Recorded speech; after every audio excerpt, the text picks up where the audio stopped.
Welcome to KTC dramas Tamil. புதுசாக நம்ம சேனலை பார்க்குறவங்க சப்ஸ்கிரைப் பண்ணிக்கோங்க, மறக்காமல் பெல் ஐக்கானையும் கிளிக் பண்ணிக்கோங்க.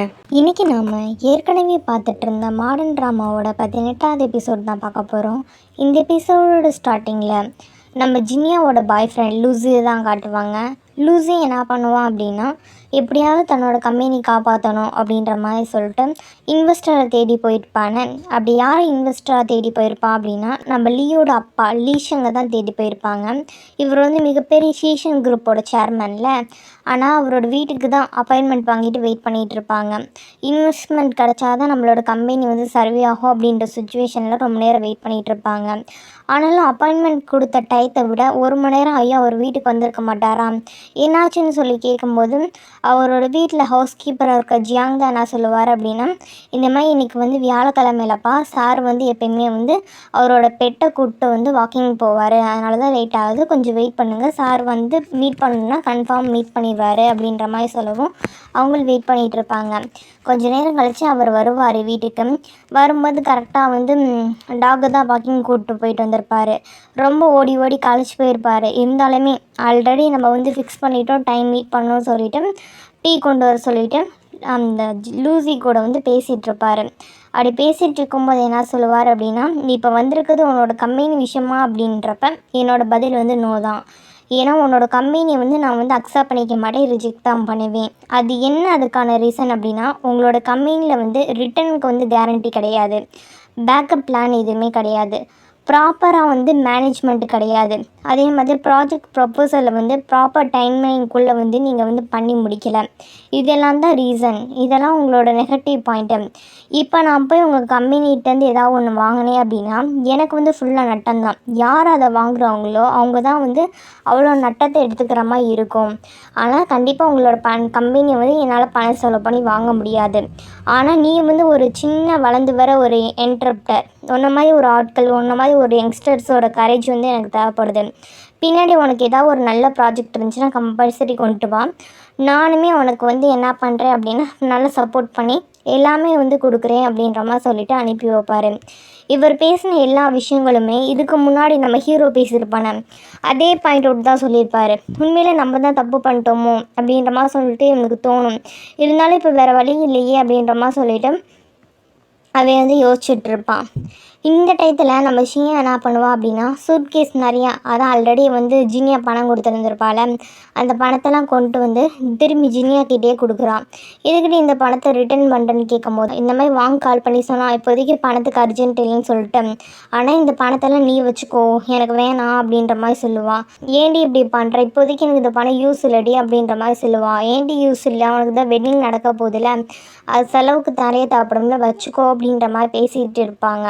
அப்போ ஜினியா வந்து இன்ஸ்டன்ட் நூடுல்ஸ் செஞ்சு சாப்பிட்டுட்டு இருப்பாளா, ஏன்னா ரொம்ப தனியாக இருக்க, ரொம்ப ஃபீல் பண்ணுறேன், எங்கே போட்டான் அந்த லூசி, உன்னை விட்டுட்டு போயிட்டானான்னு கேட்கும்போது, ஆமாம் எஸ்கச் குரம்பேனி வந்து ரொம்ப வந்து பெரிய இஷ்யூ பண்ணிட்டாங்கல்ல, அவனோட கம்பெனி கொலாப்ஸ் ஆகிற ஸ்டேஜில் இருக்குது அப்படின்ற மாதிரி சொல்லிட்டு ஃபீல் பண்ணுவாங்க. அப்போ கேட்பா ஷியா, அதனால் நீ என்னை வந்து நினச்சி கஷ்டப்படுறியா, நான் தான் அதுக்கு காரணம்னு நினைக்கிறேன்னு கேட்கும்போது, லூஸ் அதுக்கு உனக்கு எந்த சம்மந்தமுமே இல்லை, அந்த கம்பெனி வந்து கரெக்டாக மெயின்டைன் பண்ணாத அவங்க தப்பு, நீ ப்ரொஃபஷ்னலாக உன்னோட டியூட்டி பார்த்து இதில் என்ன தப்பு இருக்குது, அதனால் அந்த விஷயத்தை வந்து நான் பெருசாக எடுத்துக்கவே இல்லை, நீ பண்ணது உன்னோட ப்ரொஃபஷ்னல் எத்திக்ஸு கரெக்டு தான். எனக்கு என்ன கவலை அப்படின்னா, லூசிக்கு வந்து நான் முக்கியமாக அவன் கம்பெனி முக்கியமாக அப்படின்ற மாதிரி கேட்கும்போது அவனுக்கு அவன் கம்பெனி தான் முக்கியம் அப்படின்ற மாதிரி சொல்லிட்டான். அதனால தான் நாங்கள் வந்து பிரேக்கப் பண்ணிக்கிட்டோம் அப்படின்ற மாதிரி சொல்லுவாங்க. இன்னொடி பிரேக்கப் பண்ணிக்கிட்டீங்களா, நீங்கள் பெஸ்ட்டு கப்பல் ஆச்சுன்னு சொல்லி இவ ஃபீல் பண்ணும்போது, ஆமாடி அவன் எதுக்கு எடுத்தாலுமே கம்பெனி சொல்லும் போது எனக்கு ரொம்ப மனசு கஷ்டமாக இருக்குது. அவன் வந்து எனக்கு இம்பார்ட்டன்ஸ் வந்து கொடுக்குறான், நான் இல்லைன்னு சொல்லலை, ஆனால் கம்பெனி வரும்போது அதுக்கு தானே கொடுக்குறான். நான் வந்து இன்னுமே அவனை வந்து லவ் பண்ணிட்டு தான் இருக்கேன். இருந்தாலும் அவனுக்கு கம்பெனி தான் ஃபர்ஸ்ட்டு பீரியாரிட்டின்னு வரும்போது நான் எப்படியும் வந்து அவன் கூட ஸ்டே பண்ணுறது, அதனால தனியாக போக போகிறேன், அவனை மட்டும் இங்கே விட்டுட்டு போகலான்ற ஐடியாவில் இருக்கேன் அப்படின்ற மாதிரி சொல்லிவிட்டு அவங்க விஷயத்த சொல்லுவாங்க. இதை நினச்சி ஃப்ரீயாக வந்து ஃபீல் பண்ணுவான். இருந்தாலுமே ஒவ்வொருத்தவங்க லைஃப்பில் ஒவ்வொரு டெசிஷன் எடுக்கிறதுக்கு ஒரு ரீசன் இருக்கும்ல, நம்ம தலையிடக்கூடாதுன்னு சொல்லிட்டு விட்டுருவாங்க. அதுக்கப்புறமேட்டுக்கு ஜினியா வந்து என்ன பண்ணிடுவாங்க அப்படின்னா அந்த அப்பார்ட்மெண்ட்டை வெக்கேட் பண்ணிட்டு அங்கேருந்து போயிடுவாங்க. அவங்கன்னா போனதுக்கப்புறமேட்டுக்கு ரொம்ப நேரம் கழிச்சு தான் லூசி வந்து அப்பார்ட்மெண்ட்டுக்கு வருவான். வந்து பார்க்கும்போது அப்பார்ட்மெண்ட் ஃபுல்லாக எம்ப்டியாக இருக்குமா. அவனுக்கு புரியுது ஜீனியா வந்து இல்லை அப்படின்ற மாதிரி சொல்லிட்டு காலியாக இருக்கிறத பார்க்கும்போது மனசே அப்படியே உடஞ்சி போயிடும். நம்ம தப்பு பண்ணிட்டோம் அப்படின்ற மாதிரி சொல்லிட்டு இதுக்கு முன்னாடி இந்த அப்பார்ட்மெண்ட்டில் வந்து 2 பேர் சேர்ந்து நம்ம கூட ஹஸ்பண்ட் அண்ட் ஒய்ஃப்னு நினைக்கிற அளவுக்கு தான் க்ளோஸாக இருந்திருப்பாங்க. அந்தளவுக்கு க்ளோஸாக இருக்கிறது எல்லாத்தையும் நினச்சி ஓட்டி பார்த்துட்டு இப்போ எதுவுமே இல்லையே அப்படின்ற மாதிரி சொல்லிட்டு அப்படியே ஃபீல் பண்ணிவிட்டு அதை நினச்சி அழுதுகிட்ருப்பார். இன்னொரு பக்கம் பார்த்தோம் அப்படின்னா நம்ம லீ என்ன பண்ணுவார்னா அடுத்து வந்து ஒரு புது ப்ராஜெக்ட்டு, அதான் அக்ரி ப்ராஜெக்ட் ஒன்று இருக்குல்ல, அந்த விஷயத்தை பற்றி வந்து நல்லா ப்ராஜெக்டில் வந்து அடுத்தடுத்து என்ன பண்ணணும் அப்படின்ற மாதிரி சொல்லிவிட்டு இம்ப்ரூவ் பண்ணிவிட்டு ப்ராக்ரஸ் காட்டிகிட்டே போயிட்டே இருப்பார். இன்வெஸ்டராக வந்து மிஸ்டர் சாங் அப்படின்றவங்களுக்கு வந்து கூப்பிட்ருப்பாங்கள்ல, அவங்களுக்கு வந்து இதில் என்ன ப்ளஸ் என்ன மைனஸ்ன்னு சொல்லிட்டு அதை எல்லாத்தையும் எக்ஸ்பிளைன் பண்ணிகிட்டு இருப்பாங்க. அப்போ அவர் கேட்பார், நீ எதுக்கு இந்த மாதிரி ஒரு விஷயத்துக்குள்ளே வந்த, எதுக்கு இந்த மாதிரி ஒரு ஃபீல்டுக்குள்ளே சூஸ் பண்ணேன்னு கேட்கும்போது, இப்போ வந்து கிராமத்து சைடு வந்து ஒவ்வொருத்தவங்களும் அந்த வீட்டுக்குள்ளேயே வந்து ஆர்கானிக் க்ராப்ஸ் எல்லாம் வளர்த்துட்ருக்காங்க. அந்த மாதிரி தானியங்கள்லாம் அங்கே வளர்க்கும்போது அதனால் நம்மளால் நிறைய வந்து வளர்க்க முடியுது, நம்ம ஸ்மார்ட்டாக இன்வெஸ்ட் பண்ணலாம்ல அப்படின்ற மாதிரி சொல்லுவாங்க. அதான்ப்பா உனக்கே இந்த ஃபீல்டை சூஸ் பண்ணணும்னு தோணுச்சுன்னு கேட்கும்போது, இந்த ஃபீல்டை எதுக்கு நான் சூஸ் பண்ணேன் அப்படின்னா எனக்கு வந்து அடுத்தடுத்து வந்து ஒரு விஷயம் ஃப்யூச்சரில் பண்ணணும் அப்படின்றப்ப அக்ரி ஃபீல்டில் பண்ணணுன்றது ஆசை. என்னோடய ப்ரொஃபஷன் வந்து மாடர்ன் அக்ரிகல்ச்சரை எப்படி ஃப்யூச்சரில் இருக்க இந்த லேட்டஸ்ட் டெக்னாலஜி கூட மெர்ஜ் பண்ணுறது மட்டும்தான். ஏன்னா நமக்கு அது ரொம்ப முக்கியமான ஒரு விஷயம் தானே. இது மூலமாக வந்து நமக்கு வந்து நிறைய விஷயங்கள் வந்து இம்ப்ரூவ் ஆகும். ஃப்யூச்சரில் போக போக இந்த டிபார்ட்மெண்ட்ஸ் தான் அதிகமாக போகும்னு சொல்லிட்டு அவரோட ரீசன்ஸ் எல்லாத்தையும் எக்ஸ்பிளைன் பண்ணுவார். அதெல்லாம் எக்ஸ்பிளைன் பண்ணி முடிக்கும்போது அவரும் இம்ப்ரெஸ் ஆயிடுவார். ஓகே அப்படின்ற மாதிரி சொல்லிட்டு சரிப்பா நான் முடிவு பண்ணிட்டு சொல்கிறேன்னு சொல்லிட்டு அங்கேருந்து அனுப்பி விட்ருவாங்க. அதுக்கப்புறம் மிஸ்டர் சாங் என்ன பண்ணுவார் அப்படின்னா கோல்ட் விளாட்றதுக்காக அந்த கோல்ட் விளாட்ற இடத்துக்கு போவாங்களாம். அங்கே லியா வந்து மீட் பண்ணுவார். அப்போ சொல்லுவார், இந்த மாதிரி வந்து புதுசாக வந்து ஒரு இன்வெஸ்ட்மெண்ட் வந்து நான் பண்ணியிருக்க போகிறேன், அதான் ஒரு மாடர்ன் அக்ரிகல்ச்சர் இன்வெஸ்ட்மெண்ட் இருக்குல்ல, அது வந்து யார் எடுத்து நடத்துகிறாங்கன்னா சின்ன பசங்க தான் எடுத்து நடத்துகிறாங்க, அவங்க ரொம்ப டேலண்ட்டாக இருக்காங்க அப்படின்ற மாதிரி சொல்லிவிட்டு நம்ம லீயை பற்றி தான் மென்ஷன் பண்ணி பேசிகிட்டு இருப்பாங்க. அவருக்கு லீ மேலே வந்து இன்ட்ரெஸ்ட் இருக்கும் போல் இருக்குது, அதனால் சாங் வந்து இந்த மாதிரி சொல்லிகிட்டு இருப்பாங்க. அடுத்து வந்து இந்த டயத்தில் லீயை தான் கட்டுவாங்க. லீ என்ன பண்ணியிருப்பார் அப்படின்னா ஒரு மாலுக்கு போயிருப்பார். அங்கே ஜூனி வர சொல்லிவிட்டு அவனுக்கு ரீசெண்டாக பர்த்டே வருதான், ஆனால் அவனுக்கு பர்த்டே கிஃப்ட்டுடான்னு சொல்லிட்டு கிஃப்ட்டும் வாங்கி கொடுப்பாரு. அது சரின்னு சொல்லிட்டு அவனும் வாங்கிக்குவானா. ஆனால் அவன் முகத்தை பார்க்கும்போது ரொம்ப டல்லாக இருக்கும். என்னடா பிரச்சனை அப்படின்னு கூப்பிட்டு கேட்கும்போது இந்த மாதிரி தாங்கியும் ரிஜெக்ட் பண்ண விஷயத்த சொல்லிட்டு புலம்புவான். என்னை வந்து யூஸ்லெஸ்ன்னு சொல்லிட்டா, நான் வந்து எல்லா விஷயத்துமே எங்கள் அப்பா அம்மாவை டிபெண்ட் பண்ணியிருக்கேன்னு சொல்கிறான். சின்ன வயசுலேருந்து என்னோடய பேரண்ட்ஸ் தான் என்னோடய ஸ்கூலு, வேலை, வீடு, ஏன் எனக்கு வந்து ஃபினான்ஸ் ட்ரபிளே இல்லாமல் எல்லாமே வந்து அரேஞ்ச் பண்ணிட்டாங்க, அதனால் நான் இண்டிபெண்ட் கிடையாது அப்படின்ற மாதிரி சொல்லிட்டு என்னை லவ் பண்ண முடியாதுன்னு சொல்லி ரிஜெக்ட் பண்ணிட்டான் அப்படின்னு சொல்லிட்டு நடந்த விஷயம் எல்லாத்தையும் சொல்லுவான். இதெல்லாம் கேட்ட லீ வந்து நீ ஒருத்தி உண்மையாக சின்சியராக லவ் பண்ணுற, உனக்கு தாங்கியூ தான் வேணும் அப்படின்னா நீ தான் உன்னோட லவ்க்காக சேஞ்ச் ஆகணும், சேஞ்ச் பண்ணுறது நல்லதுடா அப்படின்ற மாதிரி அட்வைஸ் பண்ணுவார். ஈஸியாக சொல்லுவாடா, செஞ்சால் தான் தெரியும்னு கேட்கும்போது நானும் செஞ்சுட்டு தான் இருக்கேன் தெரியுமா, இப்போ நான் என்னென்ன பண்ணுறேன்னு தெரியுமா, வீட்டில் துணி துவைக்கிறேன், பாத்திரம் விளக்குறேன், காய்கறி வாங்க போயிட்டு வரேன், இதெல்லாம் நான் பண்ணியும் கூட என் வீட்டில் இருக்க ஷியா வந்து எனக்கு சோறு போட மாட்றா, இதெல்லாம் நீ பண்ணலைன்னா என்ன பண்ணுவ சொல்லு, இதுனா ஓரளவுக்கு பணம் தான் ஓரளவுக்கு எனக்கு சாப்பாடு போடுறா அப்படின்ற மாதிரி சொல்லுவாங்க. ஏன்னா அப்படியா அப்படின்னு கேட்கும்போது ஆமாம் நான் ஷியா லவ் பண்ணுறேன்னு நோட்ட சொன்னேன்னு, அதனால தான் எல்லாமே வந்து கற்றுக்கிட்டேன், நான் ஷியாக்காக இவ்வளோ கற்றுக்கும் போது நீ ஏன் கற்றுக்கக்கூடாது, உனக்கு தாங்கியும் பிடிச்சிருக்கு அப்படின்றப்போ நீ உன்னை சேஞ்ச் பண்ணிக்க ட்ரை பண்ணு அப்படின்ற மாதிரி சொல்லவும் நானும் என்னை சேஞ்ச் பண்ண ட்ரை பண்ணுறேன், உன்னை ஒரு இன்ஸ்பிரேஷனான ரோல் மாடலை எடுத்துக்கிறேன்டா அப்படின்ற மாதிரி சொல்லிட்டு பேசிகிட்டு இருப்பாங்க. இன்னொரு பக்கம் நம்ம லீ இதெல்லாம் பேசி முடிச்சதுக்கப்புறமேட்டுக்கு வீட்டுக்கு ரிட்டன் வருவாரா. அப்போ பார்த்தா நம்ம ஷியா என்ன பண்ணியிருப்பாங்க அப்படின்னா ஆன்லைனில் ஆர்டர் போட்டு ஒயிட் கலர் ஷர்ட் வந்து வாங்கி வச்சுருந்துருப்பாங்க. அது லீ கிட்ட காட்டுவாங்க, பார்த்தீங்களா நான் வாங்கி வச்சுட்டேன் அப்படின்ற மாதிரி சொல்லிட்டு. இதுக்கு முன்னாடி வாஷ் பண்ணும்போது அந்த சட்டையை பிரிச்சாங்கல்ல, அதுக்கு பதிலாக வாங்கியிருக்கேன், ஒரிஜினல் மாதிரியே இருக்கும் பாருங்கள் அப்படின்ற மாதிரி காட்டிகிட்டு இருப்பாங்க. அதுவும் 109 ரூபா தான் அப்படின்ற மாதிரி சொல்லும்போது நம்ம லீக்கு அடிப்பாவி, அது எத்தனை பில்லியன் தெரியுமா அப்படின்ற மாதிரி இருக்கும், சீப்பாக காப்பி பண்ணியிருக்காங்க, இதை போய் எதுக்கு வாங்கினேன்னு கேட்கும்போது உங்களுக்கு என்ன தெரியும், எப்போ பாரு வந்து இதுவும் அதுவும் பார்க்க ஒரே மாதிரி தானே இருக்குது, பணத்தை வந்து அதிகமாக கொட்டி கொட்டி தான் செலவு பண்ணணுமா, கொஞ்சோண்டா செலவு பண்ண பத்தாதா, ரொம்ப ஓவராக தான் பண்ணுறீங்க போவீங்க அப்படின்ற மாதிரி சொல்லிவிட்டு உங்களுக்கு ஒரு சில விஷயம் நான் கற்றுக் கொடுக்கணும்னு சொல்லிட்டு இங்கே வாங்க, இந்த மாதிரி நீங்கள் காசு சேர்த்திங்கன்னா எப்போ என் வீட்டை காலி பண்ணிவிட்டு போவீங்க, நான் உங்களுக்கு சிக்கனமாக இருக்க சொல்லித்தரேன், அப்போ தான் காசு சேர்த்து வீட்டை காலி பண்ணி போவீங்க அப்படின்ற மாதிரி சொல்லவும், நானும் வீட்டை காலி பண்ணி போனேன்னா வில்லாக்கு தான் போவேன், வேற எங்கேயும் போக மாட்டேன் அப்படின்ற மாதிரி சொல்லுவாங்க. வில்லாக்கு போகிறது இருக்கட்டும், எனக்கு ரெண்ட் கொடுக்கவே உங்கள்கிட்ட காசு இருக்குமான்னு தெரில, ஃபஸ்ட்டு உங்கள் ஃபோனை கொடுங்கன்னு சொல்லி வாங்கி அங்கே பார்கிங் பண்ணுறதுக்குன்னு ஒரு ஷாப்பிங் ஆப் இருக்கும், அதை இன்ஸ்டால் பண்ணி கொடுத்துட்டு உங்களுக்கு என்ன பேர் வைக்கலாம், நீங்கள் வெட்டியாக தானே இருக்கீங்க, டம்மிலின்னு வச்சுக்கலாம் அப்படின்ற மாதிரி சொல்லிட்டு ஒரு நிக்நேம் வச்சு அந்த ப்ராடக்ட் எல்லாத்தையுமே எப்படி வந்து பார்கின் பண்ணி வாங்கணும் அப்படின்ற மாதிரி விஷயத்த அழகாக வந்து சொல்லி கொடுத்துட்டு இருப்பாங்க. இவரும் கற்றுக்கிட்டு இருப்பாங்க. இப்படியும் வந்து இவங்க டைம் ஸ்பெண்ட் பண்ணிகிட்டு இருப்பாங்க. இந்த டைம் வந்து நம்ம ஜூனோட வீட்டில் தான் காட்டுவாங்க. ஜூனுக்கு வந்து என்ன பண்ணுவாங்கன்னா இந்த மாதிரி கிஃப்ட் பண்ணியிருப்பாங்க. அந்த விஷயத்தை கொண்டு போய் அவங்க அம்மா கிட்ட வந்து கொடுப்பாங்க.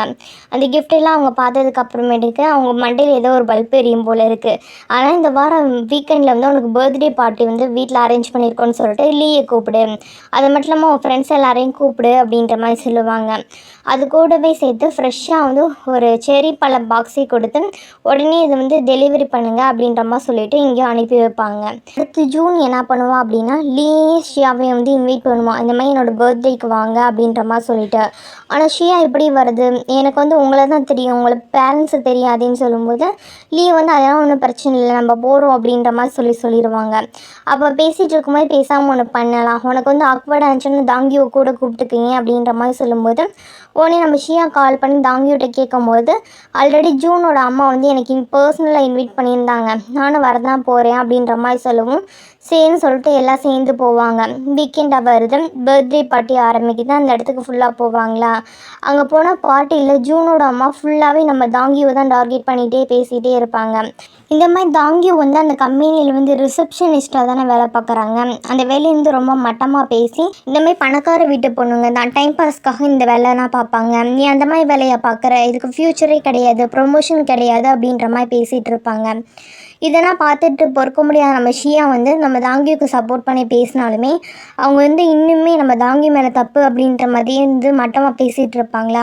பொறுத்து பார்த்து ஜூனுக்கு முடியாது, பொறுமை போயிடும், பிடிச்சி கத்தி விட்ருவாங்க அம்மாவை. இதான் வந்து அவங்க அம்மாவுக்கிட்ட ஃபர்ஸ்ட் டைம் வந்து லைஃப்பில் வந்து ஏற்று பேசினது. என்னோடய பிறந்தநாள் கூட நிம்மதியாக செலிப்ரேட் பண்ண விட மாட்டிங்களா, என் மானத்தை ஏன் அப்படி வாங்குறீங்க அப்படின்ற மாதிரி சொல்லிவிட்டு தாங்கியும் அங்கேருந்து கையை பிடிச்சி கூப்பிட்டு வீட்டை விட்டு வெளியே வந்துடுவான். வெளியே வந்த பிறகு தாங்கியோட்ட வந்து சாரி கேட்பா, சாரி என்னை மன்னிச்சிடு, என்னால் தான் அப்படின்ற மாதிரி சொல்லும்போது எதுக்கு நீ வந்து சாரி கேட்குற அப்படின்ற மாதிரி சொல்லிட்டு அவள் சிரிச்சுட்டே கேட்பாளாம். இல்லை என்னோடய அம்மா பேசுனதுன்னு சொல்லும்போது உங்கள் அம்மா கேரக்டருக்கு எனக்கு நல்லாவே தெரியும், பரவாயில்ல, நீ ஃபஸ்ட் டைம் வந்து உங்கள் அம்மாவுக்கு எதிராக வந்து ஸ்டாண்ட் பண்ணி நின்றுருக்க, உனக்கு சப்போர்ட் பண்ணி பேசியிருக்கேன், இதுவே உன் லைஃப்பில் பெரிய இம்ப்ரூவ்மெண்ட் தான்டாப்பா, பரவாயில்ல, நீ இந்தளவுக்கு இம்ப்ரூவ் ஆகிறன்னு நினைக்கல அப்படின்ற மாதிரி பேசிகிட்டு இருப்பாங்க. அதுக்கப்புறம் நம்ம ஜூனும் சரி தாங்கியும் சரி 2 பேர் சேர்ந்து ஒர்க் பண்ணலாம் அப்படின்ற மாதிரி சொல்லி முடிவு பண்ணுவாங்க. வாலண்டியர் ஒர்க்னால் நிறையா இருக்கும்ல, அது எல்லாத்துக்குமே வந்து தாங்கியும் வந்து கூப்பிட்டு போவான். கூப்பிட்டு போடுறது மட்டும் இல்லாமல் அங்கே என்னென்ன பண்ணணும் அப்படின்ற விஷயங்கள் எல்லாத்துக்கும் வந்து ஹெல்ப் பண்ணி வந்து கொஞ்சம் க்ளோஸ் ஆக ட்ரை பண்ணிகிட்டு இருப்பான். அதாவது என்னென்னா இதுக்கு மேற்பட்ட அவளை வந்து டிஸப்பாயின்ட் பண்ணக்கூடாது, நம்ம கூட டைம் ஸ்பெண்ட் பண்ணோம் அப்படின்றத வந்து நல்லா ஸ்டெடியாக இருந்துகிட்ருப்பான். இந்த டைம் அப்பார்ட்மெண்ட்டில் தான் காட்டுவாங்க. நம்ம ஷியா என்ன பண்ணுவாள் அப்படின்னா அவளோட அடுத்து வந்து ஒரு எக்ஸாமுக்கு வந்து ப்ரிப்பேர் பண்ணிகிட்ருப்பா. என்ன எக்ஸாம் அப்படின்னா இவள் ஸ்பான்சர் ரெப்ரசன்டேட்டிவ் எக்ஸாமுக்கு வந்து ப்ரிப்பேர் பண்ணிகிட்ருக்கா. அடுத்து வந்து பேங்கிங்கில் வந்து லெவலுக்கு போகணும் அப்படின்ற மாதிரி சொல்லிட்டு அப்படி செஞ்சுக்கிட்டே வீட்டு வேலைன்னா பார்த்துட்ருப்பாங்களா. இதெல்லாம் பார்த்து வந்து கிண்டல் பண்ணுவார், ஏதாவது ஒன்று பண்ணு, வீட்டு வேலை பாரு, இல்லை படி, பின் எப்படி மனசில் ஞாபகம் இருக்குன்னு கேட்கும்போது அதெல்லாம் எனக்கு நல்லா ஞாபகம் இருக்குன்னு சொல்லுவோம். அப்போ நான் கொஷின் கேட்குறேன்னு சொல்லிட்டு அதான் அந்த டேர்ம்ஸ் ஃபுல்லாக கொஷின் கேட்பாங்களே, அது சம்மந்தப்பட்ட முக்கியமான கொஷின்ஸ்லாம் கேட்பாங்க. ஆனால் ஷியா வந்து நல்லா டான் பதில் சொல்லிக்கிட்டே இருப்பாங்களா. பரவாயில்லடி சூப்பராக பதில் சொல்கிறேன்னு கேட்கும்போது சும்மாவா, நான் காலேஜில் வந்து படிக்கிறது வந்து கில்லாடி தெரியுமா, எனக்கு நிக்நேம் கூட இருக்குது அப்படின்ற மாதிரி சொல்லிட்டு பெருமையாக பேசிகிட்டு இருப்பாங்க. அதை நம்ம அக்செப்ட் பண்ணிக்குவார், உண்மையிலே சூப்பராக தான் நீ படிக்கிற அப்படின்ற மாதிரி சொல்லிட்டு இம்ப்ரெஸ்ஸே ஆயிடுவார். இங்கே ஒரு பக்கம் நல்லா போயிட்டு இருக்கும்போது இந்த டைமில் என்னாகும் அப்படின்னா இந்த லாபியில் பெரிய இஷ்யூ ஆச்சு பார்த்தீங்களா. அந்த விஷயத்தை யாரோ வீடியோ எடுத்து இன்டர்நெட்டில் வந்து பரப்பி விட்டுருப்பாங்க போல இருக்கு. அந்த விஷயம் தான் ஃபுல்லாக வந்து வைரல் ஆக ஆரம்பிக்குது. யாரோ வேணும்னே இந்த இஷ்யூ பெருசாகணும் வைரல் பண்ணுற மாதிரி தான் இருக்குது. இந்த விஷயம் லீக்கு தெரிய வரும். சரி இந்த விஷயத்தை வந்து நார்மலாக வந்து சரி பண்ண முடியாதுன்னு சொல்லிட்டு ஃபோன் போட்டு வந்து ஏதாவது முக்கியமாக வந்து இதை பரவணுமான்னு தடுக்க முடியுமான்னு பாருங்கள் அப்படின்ற மாதிரி சொல்லிட்டு இருப்பாங்க. இன்னொரு பக்கம் நம்ம ஹீரோயினோட கம்பெனி ஹேஜன் செக்யூரிட்டிஸ்லேயுமே ஃபுல்லாக அந்த வீடியோ வந்து வைரல் ஆனதுனால ஃபுல்லாக காசிப் பேச ஆரம்பிச்சிருவாங்க. இது மாதிரி வாங்குக்கும் நம்ம ஷியாவுக்கும் உள்ள ரிலேஷன்ஷிப்பு, அப்புறம் வாங்குக்கும் லியாவுக்கும் உள்ள ரிலேஷன்ஷிப் பற்றி ஒரு ட்ரையாங்கிள் லவ் ஸ்டோரி மாதிரி ஒரு மாதிரி பண்ணிகிட்டு இருப்பாங்க. இது மாதிரி பெரிய இஷ்யூ ஆகவும் நீங்கள் என்ன முடிவு பண்ணுவாங்க அப்படின்னா, அங்கே கம்பெனியில் இருக்கவங்க பேசாமல் ஒன்று பண்ணிடலாம், ஷியா வந்து ட்ரான்ஸ்ஃபர் பண்ணிடலாம் அப்படின்ற மாதிரி சொல்லும்போது வாங்க வந்து வேணாம் அப்படின்ற மாதிரி சொல்லுவாங்க. ஏன்னா இப்போ நம்ம ஷியா வந்து ட்ரான்ஸ்ஃபர் பண்ணி விட்டோம் அப்படின்னா லியா தான் வேணும்னே பொறாமப்பட்டு ரிவெஞ்ச் எடுக்கிறதுக்காக பண்ணுறா அப்படின்ற மாதிரி தான் நினைப்பாங்க. இப்போதைக்கு லியாவோட இஷ்யூ வந்து பெருசாகக்கூடாது, லியாவோட மான மரியாதை கரெக்டாக இருக்கணும் அப்படின்னா நம்ம வந்து ஷியாவை எதுவும் பண்ணக்கூடாது, வேலையிலேயே இருக்கட்டும், இதுக்கு வேறு ஏதாவது ஒரு முடிவு எடுக்கலாம் அப்படின்ற மாதிரி சொல்லிட்டு முடிவு வந்து இப்போதைக்கு பண்ணியிருப்பாங்க. இதோடு என்ன ஆகுது அப்படின்னா இந்த எபிசோட் வந்து முடியுது. அடுத்து என்னாகும், இந்த பிரச்சனை பெருசாக வெடிக்குமா அப்படின்றதெல்லாம் அடுத்து வர எபிசோடுகளை வந்து பார்க்கலாம்.